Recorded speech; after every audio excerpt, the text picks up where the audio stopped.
Welcome to Security Token Insight, brought to you by the Security Token Academy. The security token industry is here and will provide a key foundation for the evolving financial internet.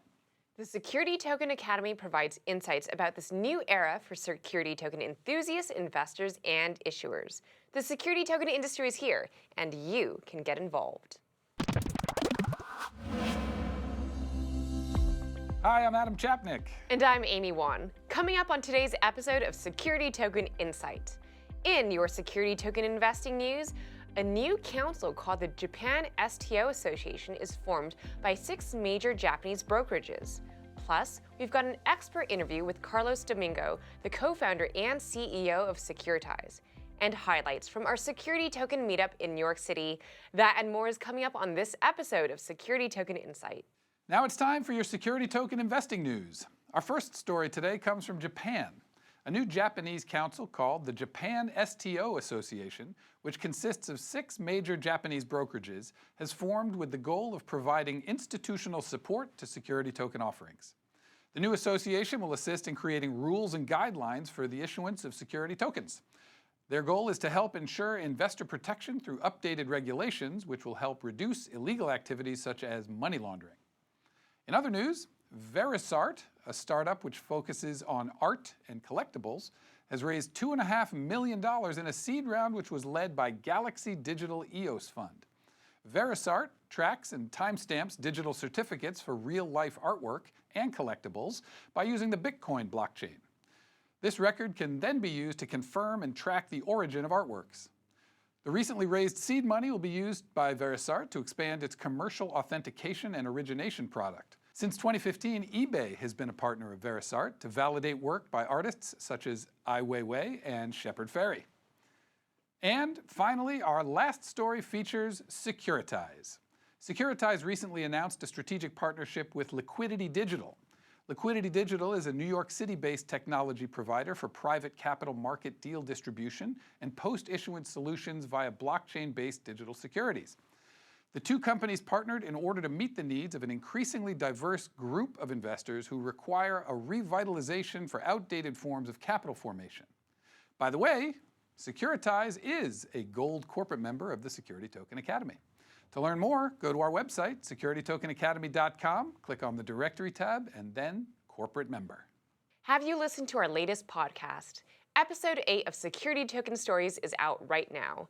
This interview with STA's Derek Edward Schloss features Polymath's Thomas Borrel and Adam Dossa. To listen to this podcast and many more, go to our website, securitytokenacademy.com, click the Interviews tab, and select Podcast. The Security Token Academy is proud to present an expert interview with Carlos Domingo, the co-founder and CEO of Securitize. Securitize is an end-to-end technology platform built for issuers looking to tokenize securities. The company is a gold corporate member of the Security Token Academy. I sat down with Carlos to discuss Securitize's recent round of funding, their newly obtained transfer agent license, and more in this expert interview. Take a look.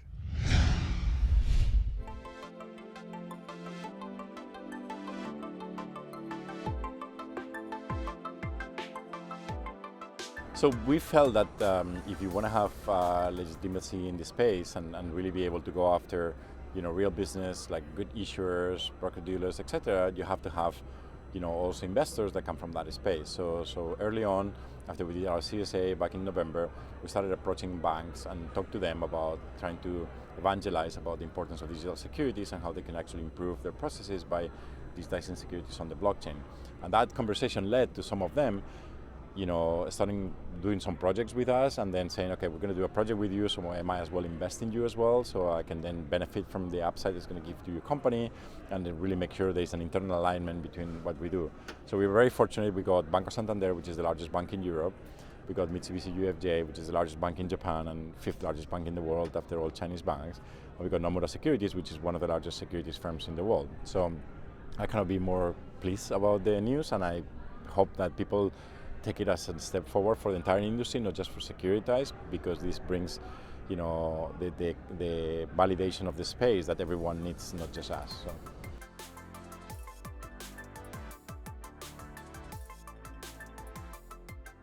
Actually, they're all super interested, and you'll be surprised they're super knowledgeable. They all have very good DLT, blockchain, digital asset teams, whatever they want to call it, depending on the bank, and they all have deep, capital markets experience as well as technology experience, and they all understand that blockchain is the solution for basically digitizing the entire process of issuing and managing securities. Because today it's very broken, so it's very dysfunctional. There's a lot of rent seekers, there's a lot of disconnect systems that are there, it's lack of liquidity in some markets, etc. So I think these banks, they all have a very good understanding about how this technology can actually help them improve. That said, it's going to take a long time. It's not going to happen tomorrow because obviously these are very, very, very large corporations. So Banco Santander is, the largest, publicly traded company in Spain and is the largest bank in Europe. So you're not going to change how they do things tomorrow. But the good thing is that they support us with funding, so we can stay here for the long term, and then we can work with them and help them improve their internal systems to digitize the process of managing securities using blockchain technology.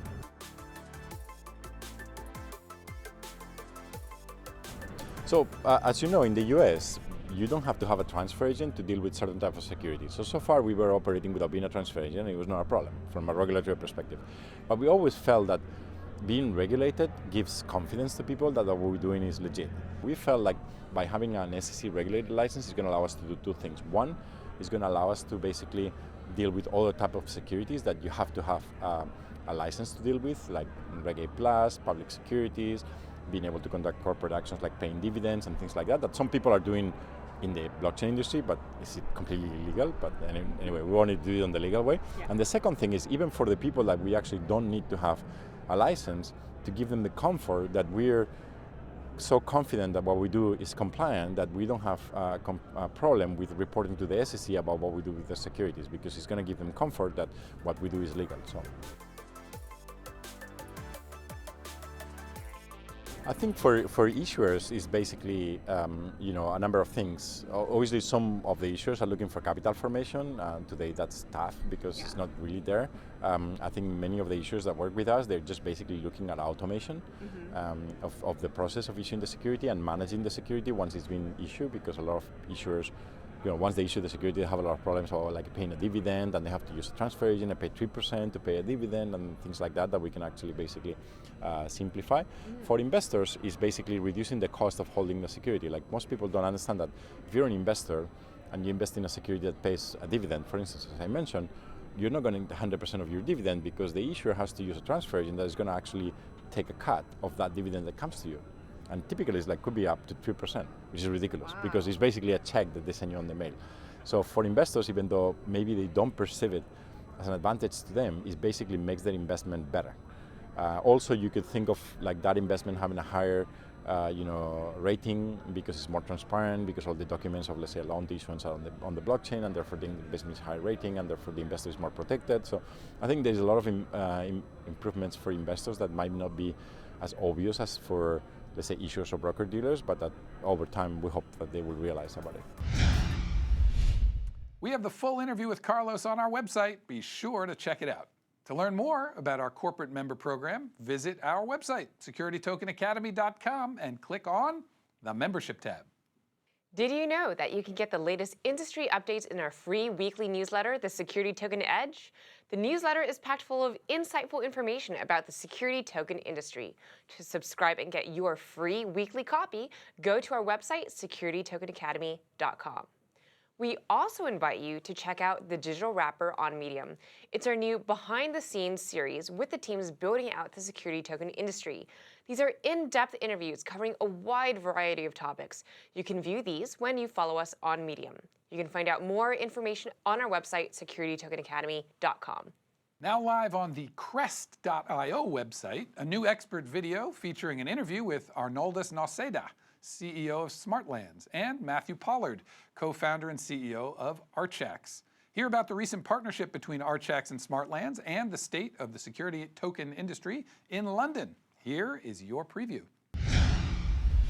Both of you guys, Archax and Smartlands, you're based in London. So we talk a lot here about the environment in all of our cities in the US. Can you tell us a little bit about the state of the security token industry in London? What's the current climate like there? What do you see, Matthew?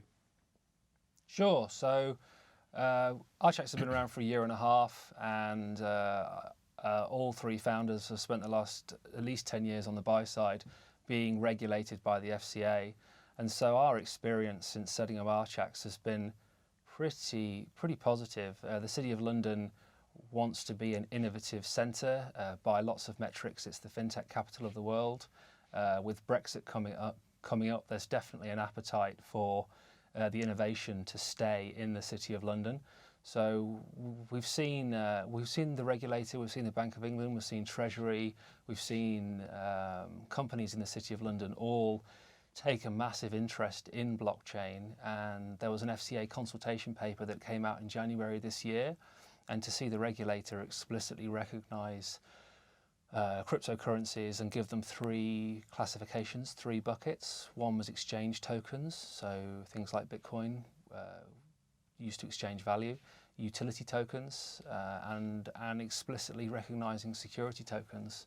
So for us, it's a really good sign that London and the regulator are properly looking at this space. Hopefully that answers your question. Yeah, no, that's exciting. What about you, Arnaldus? Are you seeing any kind of trends around security tokens? What's the environment like? Yes, I see a lot of actually movement in the space as well. So in addition to Matthew's points about the regulator is really very progressive. They have also the sandbox programs. So in sandbox, there are many companies going and testing basically the blockchain products, technologies, etc. So that's very positive in that sense. I see also a lot of conferences in the crypto and blockchain space, a lot of meetups as well, which is organized by lawyers, by various ex-financial people, basically financial institutions. So there is really a big traction in one of the biggest financial centers in the world. And we've chosen this jurisdiction for our business as well as one of the most reputable and progressive and innovative and friendly environments to do the business. Yeah, it's exciting to hear. I now, both of you guys, Archax and Smartlands, have been in the news recently because of a partnership. Matthew, why did you guys enter into this strategic partnership with Smartlands for their property-backed security tokens? Sure. So, as I've said, we're building a regulated venue that will list regulated instruments. And so as part of building that venue and building our business, we want to know that we have an exciting pipeline of quality assets that we will list on our regulated venue.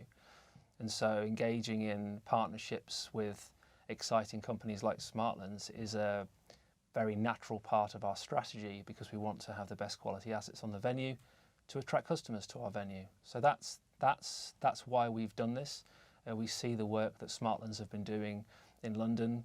We see the attention to detail, especially around the regulatory framework of the offering, and we knew that they would be a great partner to sign up so that we can have their current offering and future offerings to be listed on our venue.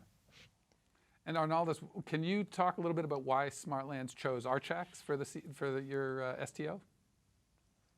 Yes, so as we all know, the tokenization is about liquidity. Liquidity is a key driver of this space. So basically, we need a secondary market in order for this industry to move forward. So we basically analyzed all the European exchanges, and we also basically explored what are the existing exchanges in UK, which are FCA regulated, which with a good team, with the execution, and we chosen Archax as our partner to list our security tokens, and that's a great I think fit for us.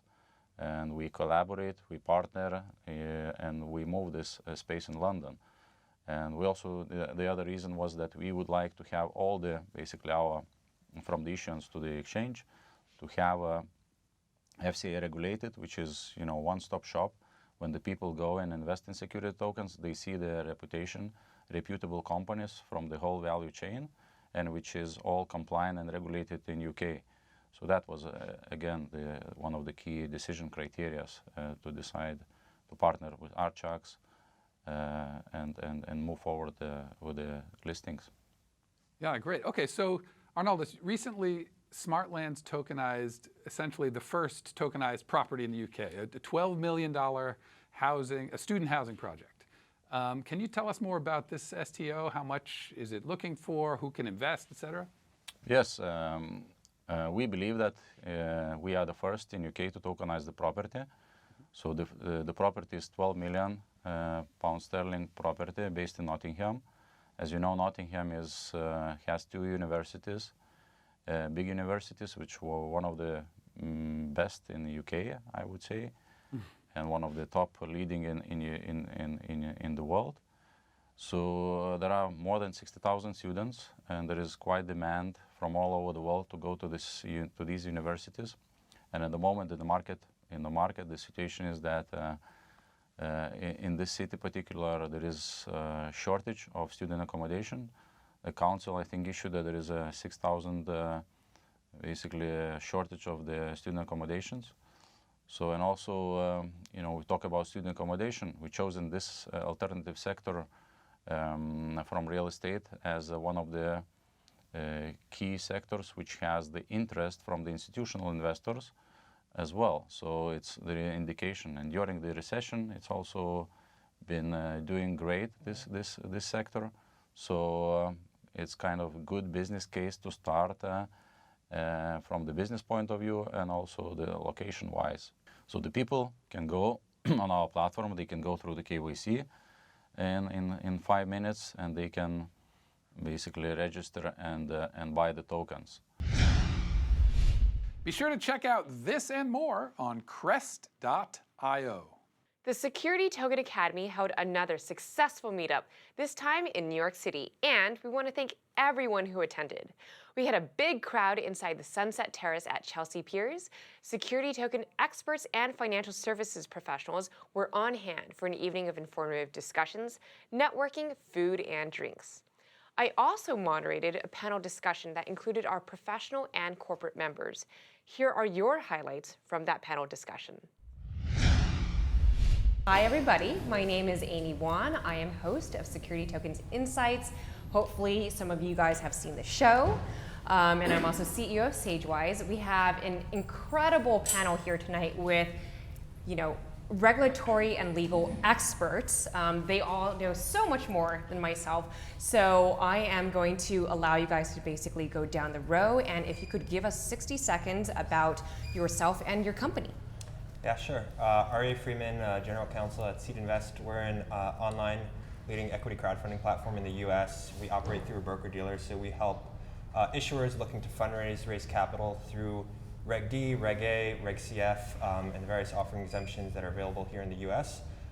We have an investor base of about 275,000 investors, made up of both accredited and non-accredited investors, accredited including average angel investors, institutional, retail, and family offices. And we're also very active in the digital asset space. Hey, I'm Dave Adams. I'm a senior associate at Clifford Chance. Clifford Chance is a international law firm. We've got offices here in New York, also in DC. Our main office is in London, and then we have offices throughout Europe and the Middle East. I think that the firm has realized what an incredible opportunity digital assets are, including securities tokens in particular, and that because you're dealing in a digital medium that crosses borders all around the world, that you need support all around the world as well, in the form of legal advice and whatnot. My specific focus is on broker-dealer and investment advisor regulatory issues. I also do a fair amount on alternative trading systems, exchanges, et cetera, and then also a little bit on the enforcement side, dealing with primarily, we'll call them ICO issuers, who took a chance, took a gamble, and it hasn't worked out particularly well for them. So I think that's what the Securities Token Academy here really brings to the table is doing things in a regulatory compliant way. Hi, well, first of all, just thank you so much for inviting me to be here tonight, Amy, to be a part of this. This is a spectacular space, and I'm really happy about the number of friends that I have in the room. My name is Robin Zasnow. I'm a corporate and securities lawyer here in New York City. I've had my practice for the last 5 years. We work with issuers, broker-dealers, and funding portals in an effort to help them raise capital or deal with regulatory compliance issues. I'm really focused on the Jobs Act, so we do a tremendous amount of regulation crowdfunding work, Reg D 506C, and Reg A+. I'm also the author of the Crowd Crypto newsletter, which goes out weekly. If you're interested, let me know. I'll sign you up. And I'm also, my firm is a joint venture partner in a law firm called Digital Securities Law Group that focuses on helping private companies tokenize ownership and sell it through private placements. Hi everyone, my name is Jason Gottlieb. I'm a partner at Morrison Cohen LLP, a mid-sized law firm here in New York City. We are a full-service law firm doing all sorts of things. My own practice focuses on regulatory enforcement and litigation issues. And these days, as many of you are aware, some of you perhaps more painfully than others, regulatory enforcement in the crypto space has been sort of a hot topic. So I typically handle SEC or CFTC subpoenas, document requests, and even litigations. I'm lead counsel in one of the earliest actions the SEC brought against an ICO issuer. So, you know, if any of you are in trouble with the SEC, our conversations are privileged. No one else will know about it. If you are in trouble, you might want to talk to him outside. We don't want to hear that conversation. Well, thank you, everybody. Thank you so much for donating your time and your knowledge tonight. So let's start off with this question. Back in 2017, 2018, there was a huge appetite for these so-called utility tokens that were not being treated as securities. And as the space has evolved, the appetite for that seems to have decreased. And there's this evolution towards now tokenizing equity as opposed to some sort of network utility token. Why has that been the trend, this tokenizing equity thing, and is there still even an appetite for utility tokens? Why don't we start with Robin and then we can all jump in. Sure. So in my practice, we've certainly experienced that shift in interest. I think one rationale or argument would be that it's a much safer route to take. If you're a non-blockchain business and you're looking to raise capital, but you see the value proposition of digital asset securities, then pursuing a capital raise in reliance on a traditional exemption like Reg D 506C or even Reg CF is just a much more conservative approach to take while still bringing a blockchain element into your capital raising strategy. Yeah, I mean, I'm happy to go. I think that the biggest thing that I see is that basically regulators started to take notice, and it's not the wild, wild west anymore. And so I think it's not a bad thing. While it's like in the short term, everybody panicked, and there was this downturn in the crypto space. But I think what's happening is the market's maturing. People are taking a step back and figuring out, okay, how can we do this compliantly? And so people in this space, as well as regulators and the larger players, take the digital asset space seriously. And so people are trying to figure that out and work with regulators, and the people are thinking of it from a long-term approach and trying to achieve long-term success versus short-term gains are taking that approach. And so some of that takes time, unfortunately, and it takes more time than people would like. But you can't do it without getting some of the key stakeholders on board. Yeah, and I always found the concept of a quote-unquote pure utility token to be interesting because at the end of the day, I think it was very difficult to distinguish a utility token just from an investment. And you weren't getting much utility from some of the tokens that were out there, and you were also not really getting any sort of equity position. So I think that people started to think about it a little bit, and they were like, wait a minute, this is not really, what are we actually getting here? And I think that the SEC, as you noted, also started to take notice and started to say, well, we haven't really seen a token out there that isn't a security because they all look like you're building enterprises to us. So I think that it's less that there aren't utility tokens that people are still playing with. I mean, you have some no action letters that have come out that would seem to be really pure utility tokens. I think the question has been the narrative has shifted. The SEC has spoken, and people have started to kind of take notice of that and say, okay, well, we're going to have to be in a regulated space, which is what many people had been saying for a very long time, but I think sometimes got drowned out in some of the other noise. Interestingly, for a litigator and regulatory enforcement perspective, I'm actually going to take a business case on this one. I think early on, a lot of people didn't quite know what to do with utility tokens. People would introduce them and say, well, okay, do we actually need this thing? It's real estate on the blockchain. It's coffee, but on the blockchain. It's love, but on the blockchain. And people were struggling with what the business use case was, and some are very compelling, and some are not so much. But when you come at it from the other side, when you look at assets that may already exist and the securitization of those in a digital concept, it's easier for conservative businesses who are trying to adapt to it to understand, oh, it's a security, but it's going to be in a slightly different form. And that may be easier to approach for institutional actors and other bigger businesses than coming at it with an entirely new approach to businesses that were already existing. You can view the entire panel discussion on our website, securitytokenacademy.com. A big thank you to everyone who attended the event. Be sure to check out The Tokenist for a great write-up on our meetup. I want to remind our viewers that if you have any questions about security tokens, be sure to email us, and we could answer them right here on a future episode of Security Token Insight. The address is insight@securitytokenacademy.com. Be sure to include your name with your question. One more time, the address is insight@securitytokenacademy.com. All right, that's it for today's episode. Be sure to follow us on Twitter, Facebook, Telegram, and Medium. And don't forget to subscribe to our YouTube page so you don't miss out on any of our videos and expert interviews. And a big thank you to our Platinum Corporate member, Merrill Lynch, and all of our Gold Corporate members as well. We invite you to learn more about our corporate members by clicking on the Directory tab and click Corporate Member. I'm Amy Wan. And I'm Adam Chapnick. For everyone here at Security Token Academy, thanks so much for watching.